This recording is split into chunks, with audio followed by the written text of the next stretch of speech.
Hi, my name is Agnes. Welcome to the Study in Hungary YouTube channel where I discuss study in Hungary opportunities for South African students, including scholarships. Today I'm talking to the lovely Justin, who has just returned from Hungary from studying tourism management. As we all know, the tourism industry is a great contributor to the South African economy, and it would be interesting to see what Justin has to say about her time and her studies in tourism management in Hungary. By the end of this video, you will have a good idea of what to expect of the country, the people, student life, and also some of the challenges that you can face. Before we dive in, please don't forget to subscribe to my channel and to hit the bell icon so you get notified of all the new videos that I upload. I also have a newsletter that is packed with tips, ideas, information on studying in Hungary, so you're welcome to subscribe to that too. You will find the link below this video in the description area. Let's start. Hello everyone, my name is Justin Kepler and I went to Hungary through the Stipendium Hungarian scholarship. I left here in 2017 and I just arrived back in South Africa in July. I went to a medium-sized university, the University of Pannonia, Pennon Egerton, and I did my master's in tourism management.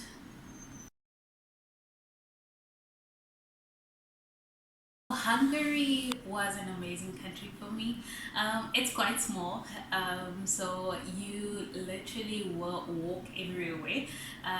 Everything is within walking distance, but the country itself is very patriotic, I would say.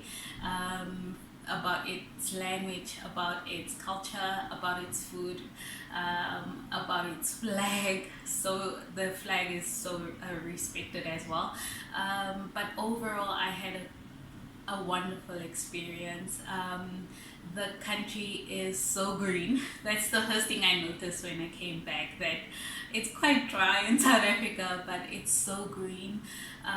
You have lush grass and lush vegetation, and you have snow in winter, of course, but after that summer is amazing, and it does get quite hot, but it also gets cold as well.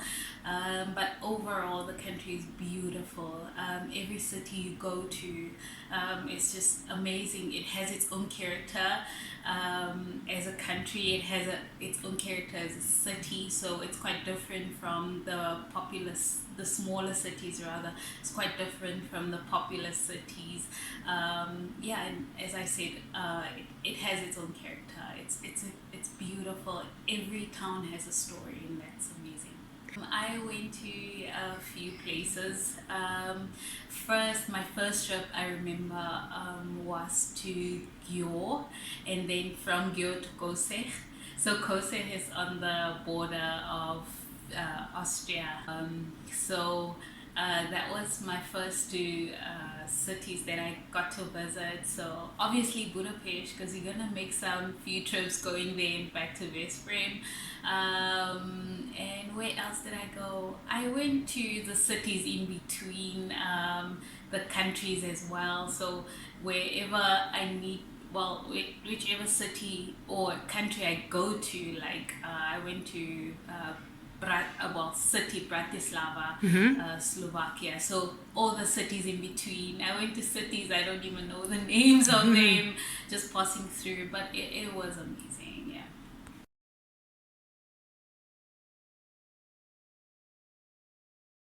All right, so I went to the University of Pannonia. It's a medium-sized university.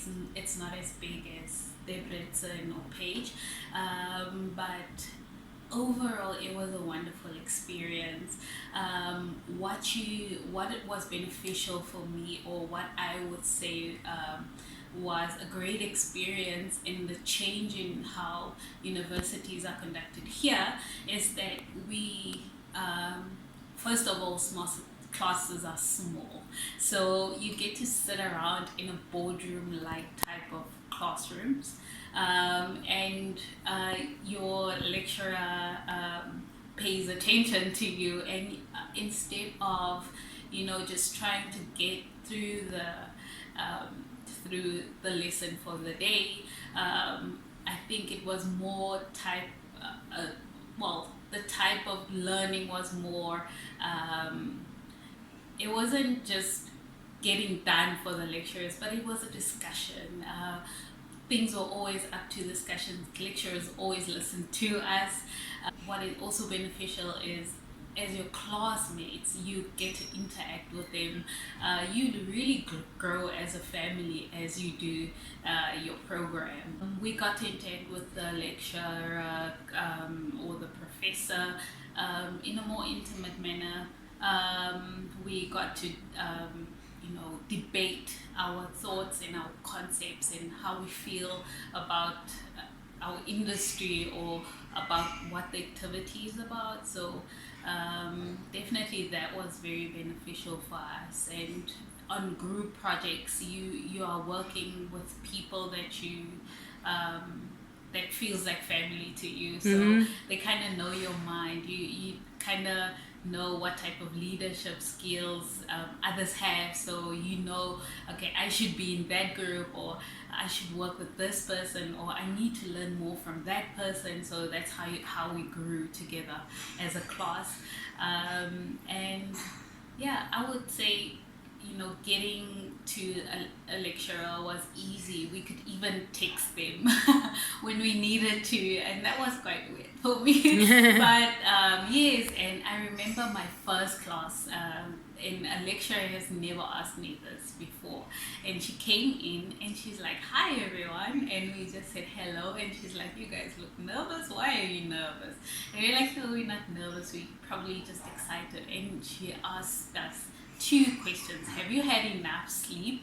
And have you eaten this morning? Because if you haven't, we're going down and we're going to eat something together, and then we're coming back. At first, it wasn't very hard to adjust.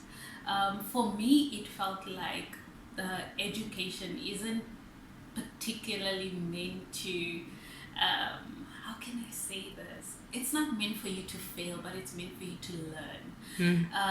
What they do is, instead of grinding concepts into your head or grinding material into your head, it's a learning process. And that's what I felt like was amazing for me, because even in our classroom, we could argue with the lecturer and we could say, but we don't agree with this point, because if you look at this, and the lecturer would say, "Okay, I'm taking all of your thoughts into consideration," and we would then debate about it. So it wasn't just material given and you must learn it. No, it was actually just interacting. Your thoughts matter in the classroom. Your concepts, your ideas, it matters a lot.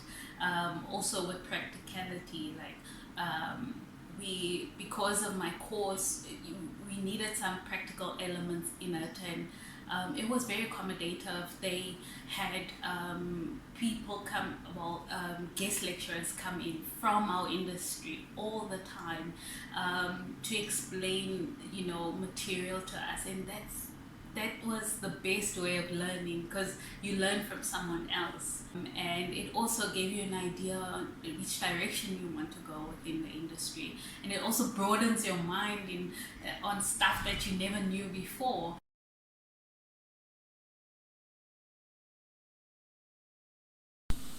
Alright, so what did I do besides studying? There's a whole lot to do. You're not going to get to everything. But for myself personally, I was close to Belaton, so the Lake Belaton. And we could take a bus from the bus station. It's within walking distance from the dorm. It's only a few minutes drive to the lake. You can sit there and just clear your mind and relax.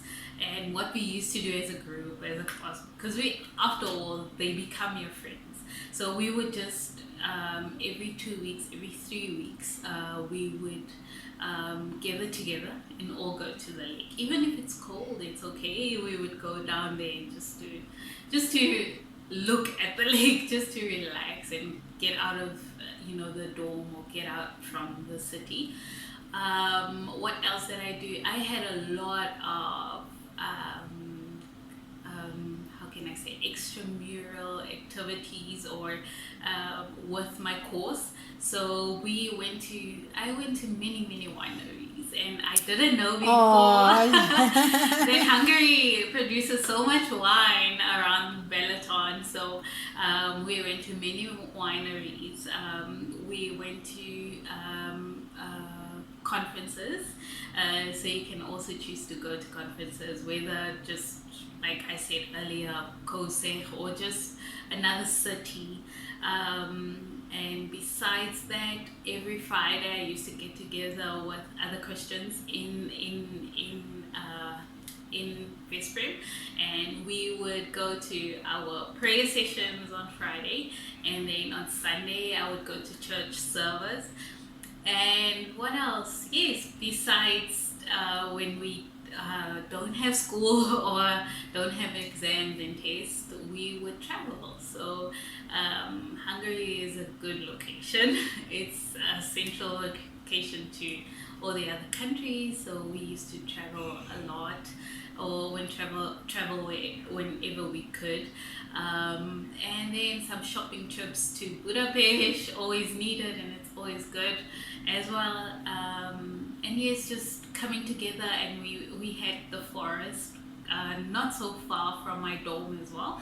So we would go and make bonfires in the forest, and we would just sit there and just relax, or sometimes go to the zoo because there's a local zoo just nearby. And there's also a community swimming pool if you want to go to it. I used to run like just free running around the town, so that was also good for me, and also to just release your stress. But those are some of the things I did in my free time. The Embassy of South Africa organized the yearly Heritage Day. So all the South African students are then invited to Heritage Day. Usually those coming from like Page, which is far, and the Britain, they usually sleep over, or like if you need to sleep over in Budapest, someone will just accommodate you. But then it's an amazing day. You get to dress up, so do take your attire, your traditional attire, and we get to dress up, we get to braai. The embassy goes out of its way to get you boerewors. So oh they go wow. to Vienna to buy boerewors for you, and someone makes pap, and it's just an amazing day where we just spend it together and just sing together and dance together. And then we also have amongst all of the students, South African students, where especially during summer, when some students have then returned here home for the summer holiday, and we usually we get together and have a braai. There's a big park. I can't remember the name of the park, but there's a big park in Hungary, and it's accessible by bus. So then we'd get together and have just a traditional South African braai, and we just sit together and play music and just talk. There's other events as well, like Stipendium has their own events. So there's one at Mupa Conference Center where we come together and have the whole day. It's just other Stipendium Hungarian students from all across the world that you get to meet and interact with and hear stories and join clubs. Stipendium also has an alumni program, so that too, after you leave, you still get to interact with them and still speak to them. And then there's a couple of other events throughout your duration that you'll get invited to rather. So there are several things to do and several ways to meet people, and yeah, just to network and have fun. Being away from home in a totally new country, in a different culture, well, in another continent, basically, obviously you're going to find some things that are challenging. So I wanted to find out what were the challenging things for her. For me, coming from South Africa, the strangest thing for me was I noticed it at first, and it's kind of like I don't want to say it, but when I arrived, I was like, oh, there's so many gray people, because you just see the amount of older people. It's an older generation. Where here you have you constantly see children, and it was the same with people coming from India as well as China, because their populations also have a lot of younger people. So it was quite strange to me to see such an older generation. You know, you would see older people walking on the street all the time, riding a bike on the street, but you didn't see that much children. During summer, you do see a lot of children. It's like they just come out from nowhere. From underground. But when you arrive in September, it's close to, it's right at the end of summer. So then you just see the older people. They do walk a lot and walk around and go to the city. You will just find a whole lot of older people, but it's also so good to just interact with them. The second, I would say, was difficult for me was the snow. Not necessarily that it was cold, because inside is quite insulated, so you don't feel cold inside at all. But when you go, when you don't see the sun for a couple of days, it does get to you. Sometimes kiddies or older people have never seen like a person with a brown skin before, so you do get the occasional stare. But let me tell you, the people in the town are so accommodative, and they learning to adapt, you know, to seeing other different people. So if you do get the occasional stare, don't worry, it's okay. Just greet them and smile at them, because they most probably just gonna smile at you. When I asked Justin, would she recommend to her fellow South African students to apply for the Stipendium Hungaricum scholarship, this is what she had to say. Alright, so my recommendation to you is please grab this opportunity with both hands if you can.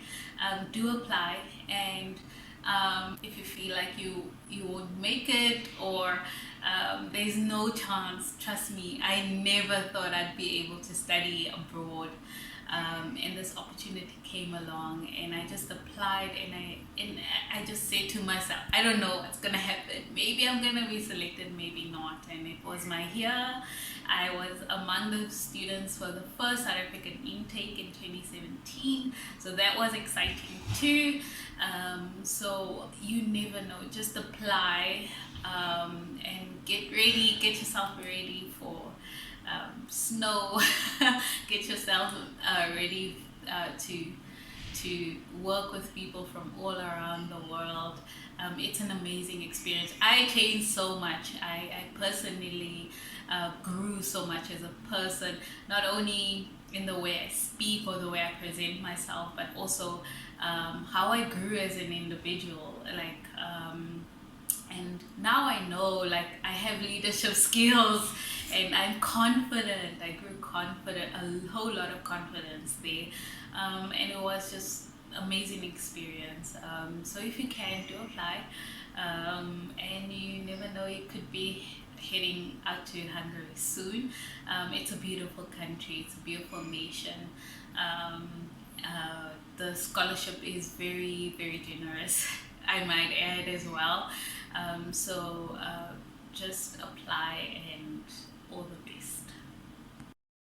I had to thank Justin wholeheartedly for telling us honestly and openly about her experience in Hungary. You might have noticed that she mentioned a scholarship program. This is a scholarship program offered by the Hungarian government called Stipendium Hungaricum, and I'm going to tell you a little bit more about this. There are currently over 60 countries all over the world participating in this program, including South Africa. The provisions of the Stipendium Hungaricum scholarship program include full tuition, accommodation, monthly allowance, and medical insurance. There are several courses offered within the Stipendium Hungaricum scholarship program from various fields of studies and also various levels of studies. For South Africans, all the courses that are offered are taught in English language.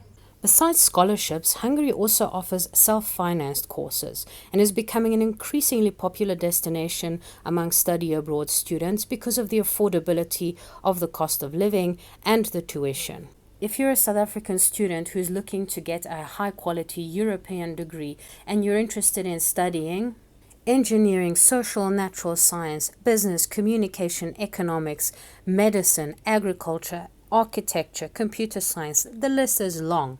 If you're interested, get in touch with me today and let's discuss your options. If you found this video useful, please don't forget to subscribe to my channel as I'm uploading content on a regular basis. Also, if you know anyone who would benefit from the information in this video, don't forget to share it with them. Thanks.